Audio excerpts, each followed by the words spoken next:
دوستو آج ہم ایک ایسی اہم ٹاپک پر بات کرنے جا رہے ہیں جو ہر انسان کی زندگی جڑا ہوا ہے اور وہ ہے گھر میں سکون۔ سکون کیسے آئے؟ سکون صرف ایک احساس نہیں بلکہ ایک ایسی نعمت ہے جو انسان کی پوری زندگی کو بدل دیتی ہے۔ اگر گھر میں سکون ہو تو چھوٹی سی جگہ بھی جنت جیسی لگتی ہے اور اگر سکون نہ ہو تو بڑا سا گھر بھی تنگ محسوس ہوتا ہے۔ سب سے پہلے ہم یہ سمجھانا ہوگا کہ سکون آتا کہاں سے ہے۔ سکون صرف پیسے دولت یا مہنگی چیزوں سے نہیں آتا بلکہ سکون دل کی حالات سے آتا ہے اور دل کی حالات کا سیدھا سمبند ہے ہمارے عمل ہمارے ماحول اور ہمارے رشتوں میں سے ہوتا ہے۔ گھر میں سکون لانے کے لیے سب سے پہلے اور سب سے ضروری چیز ہے اللہ کی یاد۔ جب گھر میں اللہ کی ذکر ہوتا ہے، قرآن کی تلاوت ہوتی ہے، نماز کی پابندی ہوتی ہے تو اس گھر میں رحمت اور برکت خود بخود آنے لگتی ہے۔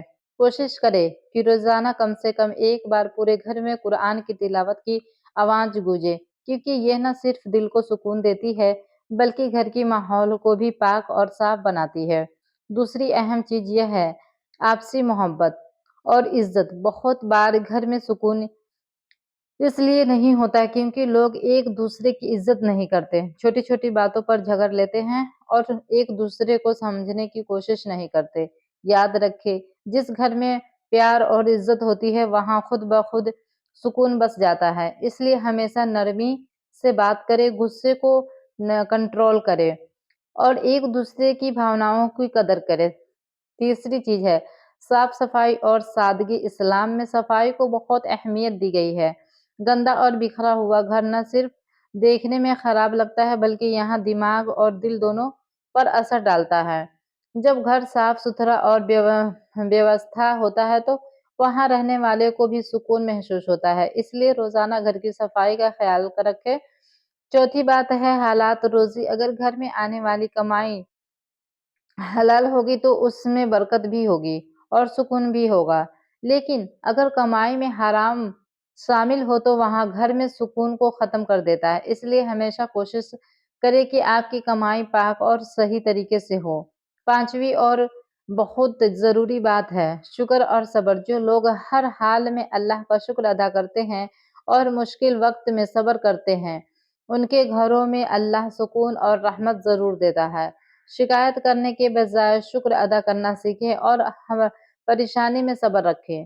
یہ تھی کچھ بنیادی باتیں جو گھر میں سکون لانے کے لیے بہت ضروری ہے، لیکن یہ صرف شروعات اور ابھی اور بھی کئی غلط بات ہیں جنہیں سمجھنا بہت ضروری ہے۔ ہم ان خاص عمل وظیفوں اور عادتوں کے بارے میں بات کریں گے جن کے اپنا کر آپ اپنے گھر کے ماحول کو پوری طرح بدل سکتے ہیں۔ سب سے پہلا عمل ہے بسم اللہ سے شروع کرنا۔ جب بھی آپ کوئی کام شروع کریں، چاہے وہ کھانا بنانا ہو، گھر میں داخل ہونا ہو یا کوئی اور کام، ہمیشہ بسم اللہ پڑھ کر شروع کریں۔ اس سے شیطان دور رہتا ہے اور کام میں برکت آتی ہے۔ کوشش کریں کہ گھر کے ہر سدسیہ کو اس عادت کا عادی بنایا جائے۔ پورا عمل ہے گھر میں سلام کو عام کرنا۔ جب بھی آپ گھر میں داخل ہو زور سے السلام علیکم کہیں، یا صرف ایک لفظ نہیں بلکہ دعاؤں جو گھر میں رحمت اور سکون لاتی ہے۔ افسوس کی بات یہ ہے کہ آج کل لوگ گھر میں آتے ہیں لیکن سلام کرنا بھول جاتے ہیں، جس سے برکت کم ہو جاتی ہے۔ تیسرا عمل یہ ہے روزانہ قرآن کی تلاوت۔ کوشش کرے کہ ہر دن کم سے کم کچھ آیتیں قرآن شریف کی پڑھی جائے۔ اگر ہو سکے تو صبح یا شام ایک طے وقت رکھے جب پورے گھر میں قرآن کی آواز گونجے۔ یہ عمل گھر کے ماحول کو نورانی بنا سکتی ہے اور دل میں سکون پیدا کرتا ہے۔ چوتھا خاص وظیفہ یہ ہے کہ سورہ بقرہ کی تلاوت۔ ہفتے میں کم سے کم ایک بار سورہ بقرہ پڑھے یا سنے۔ حدیث میں آتا ہے کہ جس گھر میں سورہ بقرہ پڑھی جاتی ہے وہاں سے شیطان بھاگ جاتا ہے۔ اس سے گھر میں لڑائی جھگڑے کم ہوتے ہیں اور سکون بڑھتا ہے۔ پانچواں عمل یہ ہے کہ آیت الکرسی پڑھنا۔ ہر نماز کے بعد اور سونے سے پہلے آیت الکرسی ضرور پڑھیں۔ یہ بہت طاقت آیت ہے جو انسان اور اس کے گھر کی حفاظت کرتی ہے۔ اگر گھر کے سبھی لوگ اس سے اپنی عادت بنا لے تو گھر میں ایک الگ ہی سکون محسوس ہوگا۔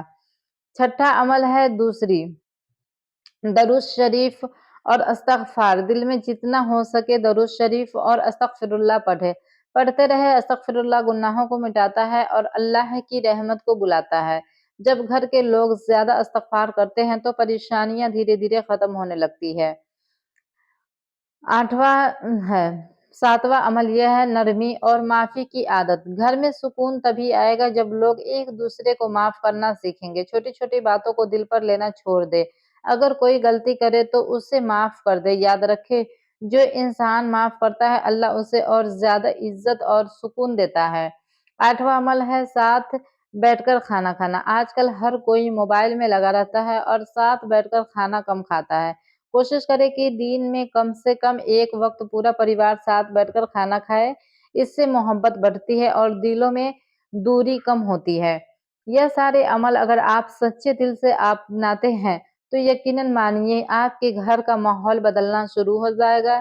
لیکن ابھی بھی کچھ بہت خاص اور گہری باتیں باقی ہے جو انسان ٹاپک کو اور زیادہ مضبوط بناتی ہے۔ دوستو اب تک ہم نے یہ جانا کہ گھر میں سکون کیسے لایا جائے اور کون سے عمل اسے مضبوط بناتے ہیں، لیکن اب سب سے ضروری بات یہ سمجھنا ہے کہ آخر وہ کون سی غلطیاں ہیں جو ہمارے اپنے ہی ہاتھوں سے ہمارے گھر کا سکون ختم کر دیتے ہیں۔ سب سے پہلی اور سب سے خطرناک غلطی ہے بات بات پر غصہ کرنا۔ غصہ ایک ایسی آگ ہے جو صرف سامنے والے کو نہیں جلاتی بلکہ پورے گھر کے ماحول کو خراب کر دیتی ہے۔ جب گھر میں کوئی بھی ایک انسان بھی بہت زیادہ غصے والا ہوتا ہے تو باقی لوگ ڈر اور تناؤ میں جینے لگتے ہیں۔ اس کا حل یہ ہے کہ جب بھی غصہ آئے ترنت جواب دینے کے بجائے تھوڑی دیر چپ رہے، پانی پیے اور خود کو شانت کرنے کی کوشش کرے۔ دوسری بڑی غلطی ہے چھوٹی چھوٹی باتوں کو بڑا بنا دینا۔ کئی گھروں میں جھگڑے کی شروعات بہت چھوٹی بات سے ہوتی ہے لیکن لوگ اسے اتنا بڑھا دیتے ہیں کہ وہ بڑی لڑائی بن جاتی ہے۔ یاد رکھے ہر بات پر بحث کرنا ضروری نہیں ہوتا، کچھ باتوں کو نظر انداز کرنا ہی سمجھداری ہوتی ہے۔ تیسری غلطی یہ ہے بد زبانی اور طعنے دینا۔ کڑوے شبد دل پر گہرا اثر چھوڑتے ہیں۔ ایک بار کہا گیا غلط شبد سالوں تک یاد رہتا ہے۔ اگر گھر میں لوگ ایک دوسرے کو طعنے مارتے رہے یا اپنا جان کر بھاشا کا استعمال کرتے ہیں تو وہ سکون ختم ہو جاتا ہے۔ اس لیے ہمیشہ کوشش کریں کہ آپ کی زبان سے صرف اچھے اور نرم شبد ہی نکلے۔ چوتھی غلطی ہے ایک دوسرے کو سمے نہ دینا۔ آج کل لوگ موبائل کام اور سوشل میڈیا میں اتنے ویست ہو گئے ہیں کہ اپنے ہی گھر والوں کے لیے سمے نہیں نکالتے۔ جب پریوار کے لوگ آپس میں بات نہیں کرتے، ساتھ نہیں بیٹھتے تو دھیرے دھیرے دوری بڑھنے لگتی ہے اور سکون ختم ہو جاتے ہیں۔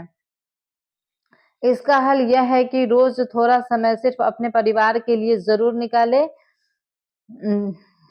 پانچویں غلطی یہ ہے کہ شک اور بدگمانی۔ ایک شخص ایک ایسا جگہ ہے جو رشتے کو اندر سے ختم کر دیتا ہے۔ بنا وجہ شک کرنا، ہر بات پر غلط مطلب نکالنا، یہ سب گھر کے ماحول کو خراب کر دیتا ہے۔ ہمیشہ کوشش کرے کہ بھروسہ بنائے رکھے اور کسی بھی بات کو سمجھداری سے دیکھے۔ چھٹی غلطی ہے دوسرے سے تلنا کرنا۔ جب ہم اپنے گھر یا اپنے پریوار کی تلنا دوسروں سے کرتے ہیں تو ہمارے اندر ناخوشی پیدا ہوتی ہے۔ ان کے پاس یہ ہمارے پاس کیوں نہیں ہے؟ اس طرح کے خیال سکون کو ختم کر دیتے ہیں۔ اس کا حل ہے کہ جو آپ کے پاس ہے اس سے خوش رہنا سیکھے اور اللہ کا شکر ادا کرے۔ ساتویں اور آخری بڑی غلطی ہے دین سے دوری۔ جب گھر میں اللہ کی یاد کم ہو جاتی ہے، نماز اور دعائیں چھوٹ جاتی ہیں تو دھیرے دھیرے سکون بھی چلا جاتا ہے۔ یاد رکھے اصلی سکون صرف اللہ کی یاد میں ہے۔ اگر گھر میں دین کا ماحول مضبوط ہوگا تو سکون اپنے آپ آ جائے گا۔ اگر آپ غلطیوں سے بچنا شروع کر دیں تو یقین مانیے آپ کے گھر میں بدلاؤ صاف نظر آئے گا۔ سکون ایک دن میں نہیں آتا لیکن صحیح عادتیں اپنانے سے دھیرے دھیرے ضرور آتا ہے۔ دوستو اب تک ہم نے سکون کی اہمیت، عمل اور غلطیوں کو سمجھا لیا ہے۔ اب اس پارٹ میں ہم ایک ایسا